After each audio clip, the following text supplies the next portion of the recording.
हाँ नाज़रीन, जीअं त ॿोॾि ऐं बरसाति खां पोइ सिंध जा माण्हू मुकमल तौर ते जेके मुतासिर थियल आहिनि ऐं हुननि जा फसल बि तबाह थी विया, उन जी ज़मीनूं बि जेके ख़तमु थी वियूं ऐं उहे ॿीहर जेके पंहिंजूं ज़मीनूं आबाद करण जे लाइ हू कोशिश आहिनि। पर उन जे बावजूदि बि जेको मौजूदा जेका महांगाई आहे, उन महांगाई ग़रीब ऐं मिसकीन पोरियत मज़दूर माण्हू जी जेका था चेल चुबी करे छॾी आहे। अचो त हिते माण्हू सां ॻाल्हाईंदासीं त हुनजो छा चवणु आहे। मां डी साहब सां राब्तो कयां थो त जेको गवर्नमेंट रेट मुक़ररु कयो आहे उन ते अमल कराईंदासीं इंशाअल्लाह ताला।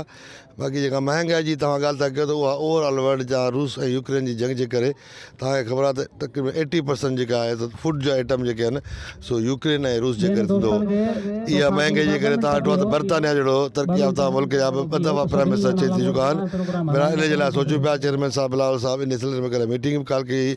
इंशाअल्लाह ताला इन महांगाई ते कंट्रोल कंदासीं। सरकारी गोदाम भरिया पिया आहिनि, गोदामनि में हज़ारे लखे मण जेके आहिनि ख़राबु थियनि पिया। जिते का बरसाति पए पई त उते उहा कणिक फुटी थी पए, ज़ाया थिए पई, पर ग़रीब माण्हुनि खे नथी रसाई वञे उते।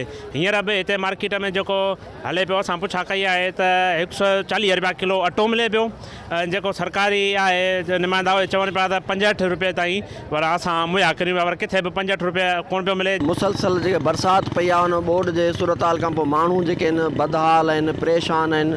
एॾी महांगाई थी वई आहे जंहिंजे हद न आहे। अॼुकल्ह बि जेके ग़रीब मिसकिन माण्हू आहिनि उहे 140 रुपया अटो ख़रीद करे रहिया आहिनि ऐं आम वाइपे जूं शयूं जेके आहिनि आसमान सां ॻाल्हियूं पिया कनि। माण्हू जेके आहिनि ग़रीब माण्हू अचो शहर में रुॻो रेट पुछा करे हलियो था वञनि, उन्हनि वटि एतिरो नथो थी सघे त को घर जी राशन मुकमल वठी सघनि।